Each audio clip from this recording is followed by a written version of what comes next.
बिस्मिल्लाहिर्रहमानिर्रहीम। अगर ये ना मैं आप सबको फॉरवर्ड कर दूंगा, ये जो नोट्स हैं, तो आपने ये रेडी करके रखने हैं। स्टार्ट हम इन्हीं से कर रहे हैं, तो ओके। आगे से आहिस्ता आहिस्ता इंशाल्लाह चलना स्टार्ट हो जाएगा। ओके। आपको व्यू आ रहा है? नहीं, स्क्रीन वगैरह नहीं अभी शो हो रही कुछ भी। मैंने शेयर तो की है। नहीं, बस ये तस्वीर जो आपका पहले थंबनेल लगा है वही शो हो रहा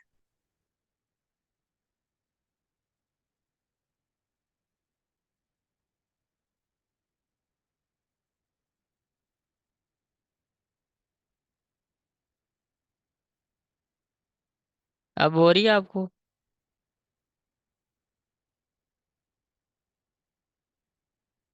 उजैर भाई? स्क्रीन शो हो रही है आपको? है। नहीं नहीं, मैंने कहा थंबनेल ही शो हो रहा है अभी। थोड़ा नेटवर्क इशू आ रहा होगा। तैमूर भाई आपको शो हो रही है? तो मोर भाई तो वही चुप बैठा है।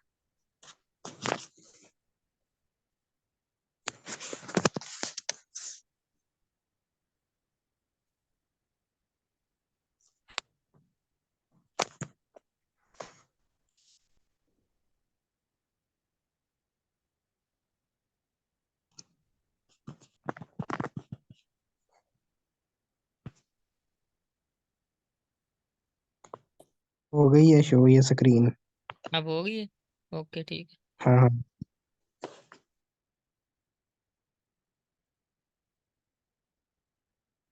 बेसिकली अमेजोन के ओनर का नाम जेफ बेजोस है। मैं हिस्ट्री से स्टार्ट कर रहा हूँ, बाकियों को मैंने फॉरवर्ड भी करनी है। तो इस वजह से आपने तो हिस्ट्री की होगी शायद, तो मैंने थोड़ा बहुत करना है। उन्हें भी फॉरवर्ड कर दूंगा, वो भी देख लेंगे क्या चीज़ हुई है आज की क्लास में। हाँ हाँ, इसकी सही है सही हिस्ट्री है। में ये है कि 1994 5 जुलाई को बेलव्यू वाशिंगटन में, यूनाइटेड स्टेट में, जेफ बेजोस नाम का आदमी था। उसने वो बैंक में वर्क कर रहा था। तो उस दिन उसने एक दिन अखबार में पढ़ा है कि आगे आने वाला दौर जो है ना वो ऑनलाइन होने जा रहा है। तो इसने इसके ऊपर इसने बैंक से अपनी नौकरी क्विट कर दी और घर पे ना एक छोटा सा सॉफ्टवेयर इंस्टॉल करके और अपना काम स्टार्ट किया बुक्स के ऊपर। और उसने कंपनी का नेम लिख दिया कैडिबरा इनकॉर्पोरेटेड। तो जब इसने काम स्टार्ट किया है, तो उस वक्त इसके पास कोई इतनी इन्वेस्टमेंट वगैरह नहीं थी और कोई इसका नहीं था। इसने पहले गौर किया है, छानबीन की है सबसे ज्यादा इस वक्त क्या चीज सेल हो सकती है। तो इसने जब सर्चिंग की है तो इसे बुक्स वगैरह का मिला है ऑप्शन। तो इसने बुक्स की सेलिंग वगैरह स्टार्ट की। और इसकी कंपनी इस वजह से आगे बढ़ी है कि इसने बुक्स वगैरह सेल स्टार्ट की और फ्री में शिपिंग प्रोवाइड करता था। जब इसने बैंक को छोड़ा और जब इसने रजिस्ट्रेशन करवाई ना अपनी सॉफ्टवेयर की, तो इसने इसके वकील जो था उसने गलती ये की रजिस्टर करवाते वक्त कंपनी को, कि इसने कैडिबरा इनकॉर्पोरेटेड की जगह कैटिबरा टी लगा दिया।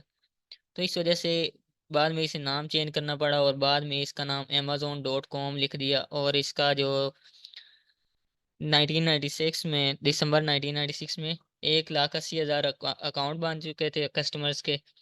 और एक साल बाद अक्टूबर 1997 में 10 लाख कस्टमर अकाउंट ओपन हुए और इसका रेवेन्यू 15.7 मिलियन डॉलर से जंप करके 148 मिलियन डॉलर 1997 तक पहुंच गया और 610 मिलियन डॉलर 1998 तक। और जो इसकी बुक्स सेल हो रही थी वो सिर्फ 1998 तक हुई हैं और विकिपीडिया के मुताबिक 2010 तक भी ये बुक सेल करता रहा है। लेकिन ज़्यादा का कहना है कि 1998 में इसने बुक सेलिंग के अलावा बाकी चीज़ें भी स्टार्ट कर दी हैं। और 5 जुलाई 2021 को इसका नया सीईओ बना है एंडी जैसी। साथ साथ में इसने अमेजोन ने अमेंडमेंट्स वगैरह किए हैं और अपना अकाउंट मतलब जो है ना डिफरेंट वर्क स्टार्ट कर दिया इसने करना। और पॉलिसी वगैरह अपडेट करके कोई, अब अमेजोन ये करता है, अगर आप वर्क कर रहे हैं ना, आप कुछ सोच रहे हैं कि इसके साथ कोई ट्रिक करेंगे, अमेजोन के साथ। अमेजोन की ऐसी ऐसी लगी हुई हैं, उसने अपनी नई चीजें लगाई हैं, अपने सॉफ्टवेयर में इंस्टॉल की हैं कि अमेजोन को पता चल रहा है, अभी आप सोच रहे हैं तो उसके को पता चल जाएगा ये क्या सोच रहा है। तो इसने ना वो अकाउंट ब्लॉक कर देना अगर हम किसी कोई गलत सोच रख रहे हैं तो इसके चक्कर में। बेसिकली कॉमर्स, कॉमर्स किसे कहते हैं? Buying and selling of goods और services is called commerce. Commerce buy और सेलिंग को कहते हैं, मतलब एक दूसरे से चीज खरीदना और सेल कर देना। पुराने जमाने में ये होता था कि किताबें दे दी, किताबों के एक्सचेंज में केला वगैरह ले लिया या इस तरह की कोई और चीज ले ली, मतलब एक्सचेंजिंग हो जाती थी किसी न किसी चीज के साथ। अब उसके एक्सचेंज में आ गया कैश, डॉलर्स वगैरह, पाकिस्तानी रुपीज में पीकेआर कह लें, वो आ गए। अगर हम कोई चीज खरीदने जाते हैं पहले पैसे देने पड़ते हैं, दही लेनी है तो पैसे दे के तो तभी दही मिलेगी, गाड़ी लेनी है तो तभी पैसे दे के मिलेगी। इस चक्कर में अब सारा कुछ चेंज हो गया है। ई कॉमर्स इसलिए buying and selling of goods and services by electronic method, मतलब ऑनलाइन मेथड के जरिए अगर आप कर रहे हैं कोई चीज़, सेल या परचेज कर रहे हैं तो इसे ई कॉमर्स कहते हैं, इंटरनेट के थ्रू जो आप खरीदते और बेचते हैं।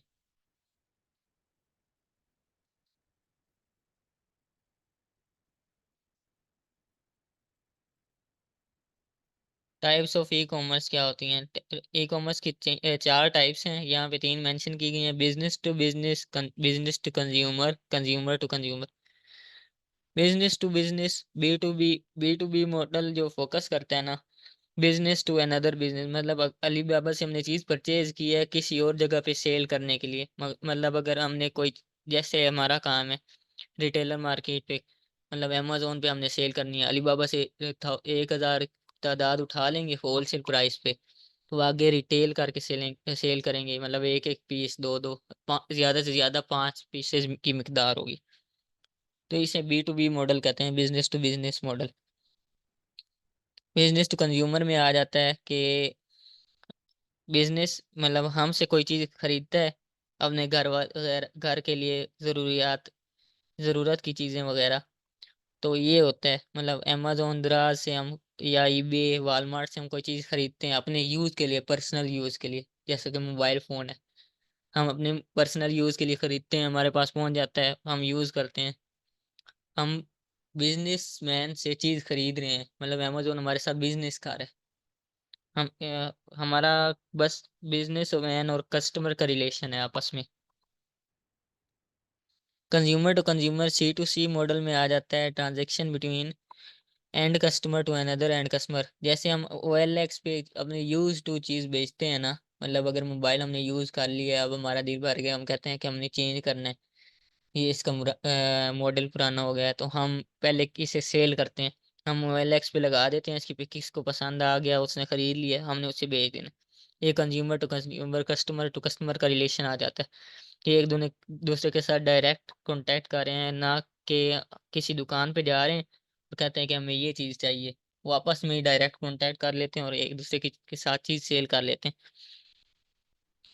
दुनिया की टॉप इंटरनेशनल ई कॉमर्स वेबसाइटें जो हैं, अमेजोन है, ईबे है, वालमार्ट, दराज पाकिस्तान में बहुत ज़्यादा रैंक कर रहा है।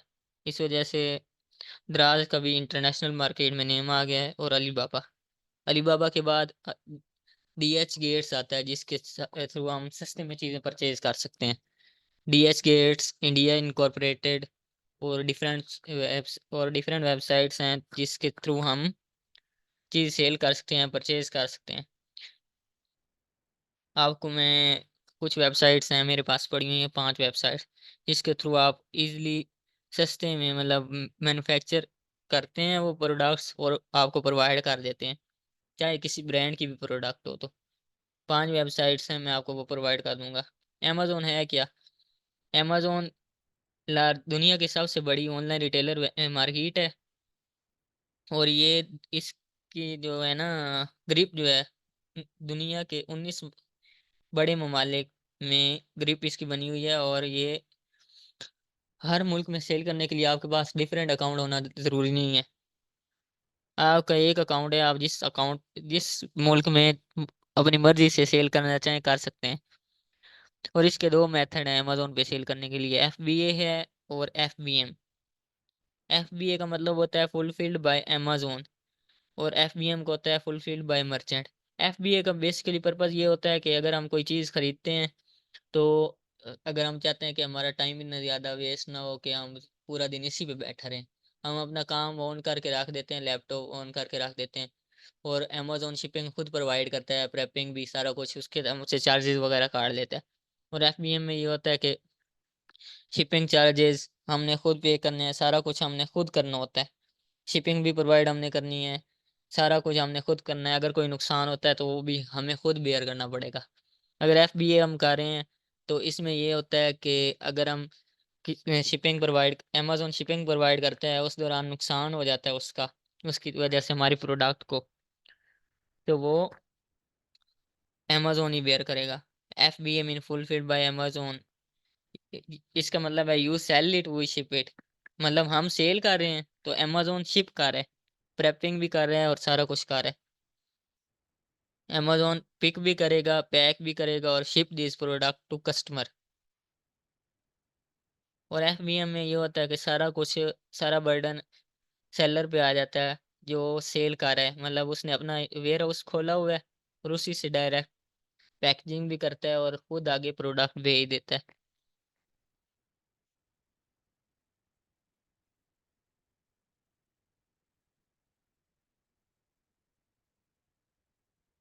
यहाँ पे एक उन्होंने छोटा सा शो करवाया हुआ है, FBA है, ये हमारी इन्वेंट्री अमेज़न वेयर हाउस में पड़ी है।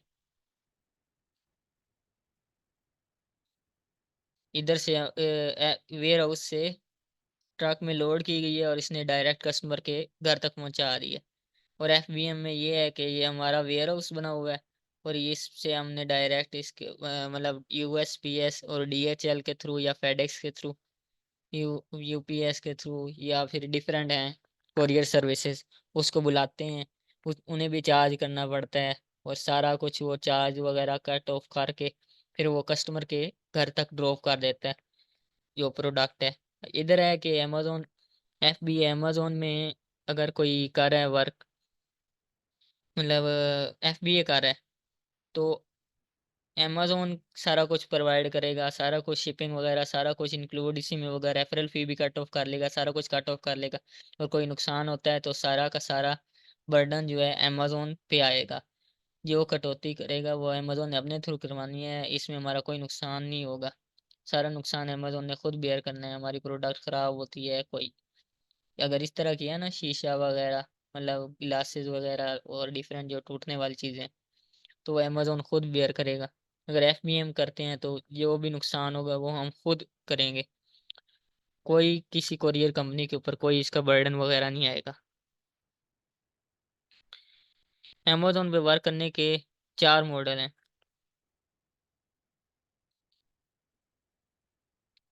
अमेज़न प्राइवेट लेबल है, मतलब इसमें हमने अपना ब्रांड बनाना होता है और खुद सेल करना होता है। इसके लिए हमें किसी से ज़रूरत नहीं पड़ती कि हमने ब्रांड के अप्रूवल लेने हैं ये वो वगैरह। हम चाहें तो जहाँ से मर्ज़ी अपनी प्रोडक्ट्स वगैरह शिप करवाएँ। होलसेल में इशू होता है कि ब्रांड अप्रूवल लेना पड़ता है, और ब्रांड की चीज़ें हमने सेल करनी है, और क्वालिटी पे नो कॉम्प्रोमाइज़ होलसेल में। उसके बाद आ जाते हैं अमेज़न और Shopify drop shipping. Amazon drop shipping और शॉपिफ़ाई ड्रॉप शिपिंग, पाकिस्तान में इस टाइम पे अमेज़न ड्रॉप शिपिंग बंद हो चुकी है, लेकिन शॉपिफ़ाई ड्रॉप शिपिंग चल रही है और अल्हम्दुलिल्लाह बहुत अच्छी चल रही है। तो इसके मतलब हमने किसी एक वेबसाइट से चीज़ खरीदनी है, या फिर उसके साथ कॉन्टैक्ट कर लेंगे कि हम आपकी चीज़ सेल करवाते हैं। आपको इसकी ईज़िली एग्ज़ाम्पल देता हूँ कि अगर हम नेस्ले का कोई जूस वग़ैरह देखते हैं, कहते हैं कि हम ये किसी और वेबसाइट पे सेल करेंगे, नेस्ले की वेबसाइट से खरीदेंगे और नेस्ले को कह देंगे कि हम आपको प्रॉफ़िट दे देंगे, या फिर नेस्ले से वैसे खरीद लेंगे। नेस्ले हमें हायर करता है कि हमारी चीज़ सेल करवाओ, तो हम आपको इतना प्रॉफ़िट देंगे। नेस्ले सपोज़ दैट कर लें कि अगर हम नेस्ले की चीज़ सेल करवा रहे हैं, नेस्ले से हमें सारा कुछ अप्रूवल वग़ैरह मिल गया। हम कहते हैं कि हम ये ना डायरेक्ट अमेज़न के वेयर हाउस में सेल करते हैं। अमेज़न के वेयर हाउस में हमने सेल करवा देनी है। अमेज़न पे सेल करवा देंगे, ईबे, वॉलमार्ट, डिफरेंट जिस वेबसाइट पे आप मर्ज़ी अपना अकाउंट क्रिएट करके वहाँ पे सेल कर दो। आजकल ड्रॉप शिपिंग पे इश्यू चल रहे हैं कि लोग बड़ी गड़बड़ कर देते हैं, इस वजह से इसका इतना नहीं चल रहा। ये है कि शॉपिफाई का चल गया है, अच्छा चल रहा है। उसके बाद जो चौथा मॉडल है जो यहाँ पे मेंशन नहीं किया गया, वो है किंडल बुक डिपार्टमेंट का, जिसका मेन वर्क स्टार्ट हुआ था अमेजोन के थ्रू। वो उसके लिए हमें बाकायदा लाइसेंस वगैरह परचेज करने पड़ते हैं, उसके लिए डिफरेंट चीज़ें हैं। हाँ, एक चीज़ और है कि अगर आप कोई चीज़ सेल कर रहे हैं ना, मेडिकेटेड होलसेल में या फिर प्राइवेट लेबल में, उसमें पहले आपको लाइसेंस बनवाना पड़ता है।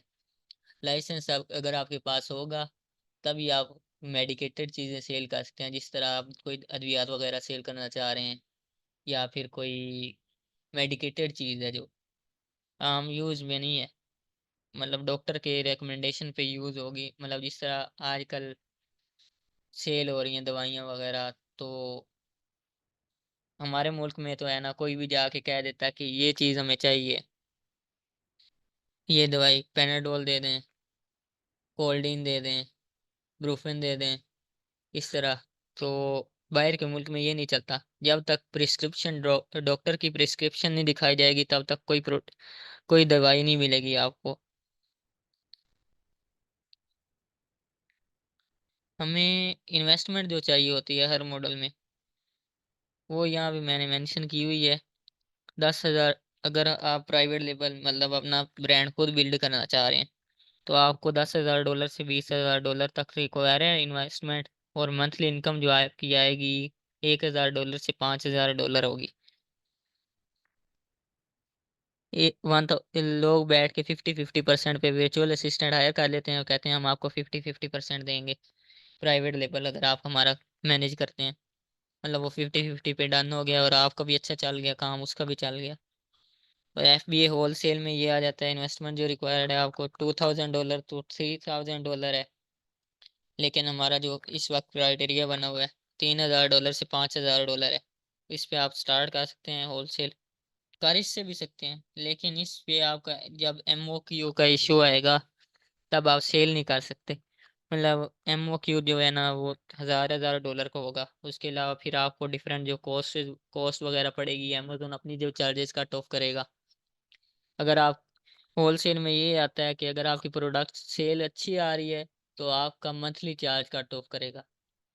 अगर आपकी इतनी सेल नहीं आ रही, तो आपका पर पीस के हिसाब से भी कट ऑफ करते हैं। मतलब अगर आपकी प्रोडक्ट स्टार्ट में अच्छी सेल हुई है, 25 पीस सेल हो गए हैं एक मंथ के अंदर अंदर, मतलब 1 2 से 3 दिनों के अंदर अंदर आपके 25 पीस सेल हुए हैं, तो अमेजोन करेगा कट ऑफ मंथली। आपका मंथली $40 इसकी स्टोरेज कॉस्ट होती है। अगर आपकी सेल फिर बाद में अच्छी नहीं आ रही, मतलब पर डे के हिसाब से एक पीस आता है कभी कभार, वो भी 2 से 3 दिन रुक के, तो आपका अमेजोन डेली बेसिस पे भी कट ऑफ करना स्टार्ट कर देगा। बीच में से अमेजोन ने ये भी किया था कुछ दिनों के लिए कि अमेजोन मंथली भी स्टोरेज कॉस्ट कट ऑफ करता था, और साथ में वैसे भी कर लेता था कट ऑफ। और इसकी फिर जो मंथली इनकम आती थी, $300 to $1,500 तो आ जाती थी। इसमें से भी $40 पर मंथ के हिसाब से कट ऑफ किया हुआ $260 आ जाता था।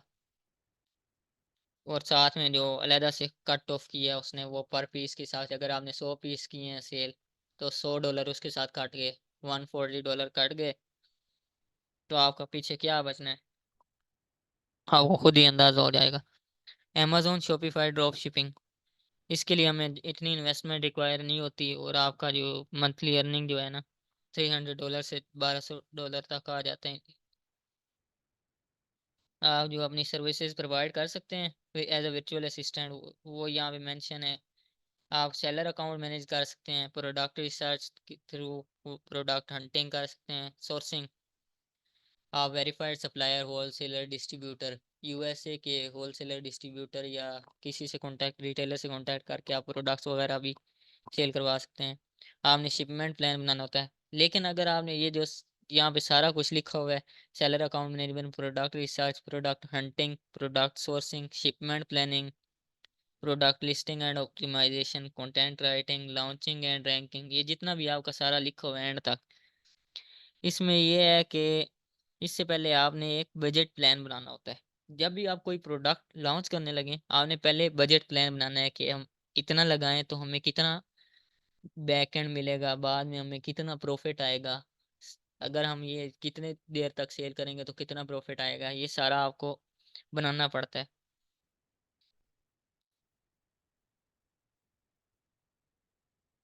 क्या चीज?